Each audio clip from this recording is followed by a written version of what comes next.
39ാമത് national eye donation ഫോർട്ട്നൈറ്റിന്റെ ഭാഗമായി Kochi municipal corporation 15-16 ഡിവിഷനുകൾ സംയുക്തമായി കൊച്ചി ചൈതന്യ ഹോസ്പിറ്റലുമായി ചേർന്ന് നേത്രദാന ബോധവൽക്കരണ പരിപാടിയും നേത്രപരിശോധന ക്യാമ്പും തിമിര ശസ്ത്രക്രിയാ ക്യാമ്പും സംഘടിപ്പിക്കുന്നു. ഞാൻ doctor Leena Pillai, senior consultant Chaitanya eye hospital.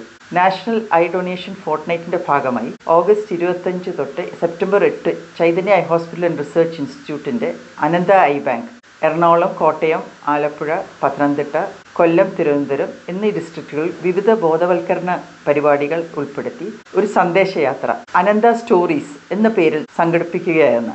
ഇതിന്റെ ഭാഗമായി Chaitanya eye hospital Ravipuram August 27 ചൊവ്വാഴ്ച രാവിലെ 9 മണി തൊട്ട് 12:30 വരെ ഇടക്കൊച്ചി പണ്ഡിറ്റ് കറുപ്പൻ മെമ്മോറിയൽ ഹാളിൽ വെച്ച് നേത്രദാന ബോധവൽക്കരണ ക്ലാസുകൾ തുടർന്ന് നേത്ര പരിശോധന ക്യാമ്പ് നടത്തുന്നു. എല്ലാവരെയും സ്നേഹപൂർവ്വം ഈ ഫംഗ്ഷനിലേക്ക് സ്വാഗതം ചെയ്യുന്നു. ഇടക്കൊച്ചി ജ്ഞാനോദയം സഭയുടെ കീഴിലുള്ള പണ്ഡിറ്റ് കറുപ്പൻ മെമ്മോറിയൽ ഹാളിൽ വെച്ച് ഓഗസ്റ്റ് 27 ചൊവ്വാഴ്ച രാവിലെ 9 മണി മുതൽ 12:30 വരെയാണ് ക്യാമ്പ് സംഘടിപ്പിച്ചിരിക്കുന്നത്. ഒരു വ്യക്തിയെയെങ്കിലും നേത്രദാനത്തിൽ ബോധവൽക്കരിക്കാൻ സാധിക്കുക എന്നുള്ള ലക്ഷ്യം വെച്ചുകൊണ്ടാണ് ചൈതന്യ ഐ ഹോസ്പിറ്റൽ ബോധവൽക്കരണ പരിപാടികൾ സംഘടിപ്പിക്കുന്നത്. മറ്റൊരു വിശേഷവുമായി കാണാം. റിഡ്ജൻ റുബല്ലോ, ന്യൂസ് ടുഡേ, ഇടക്കൊച്ചി.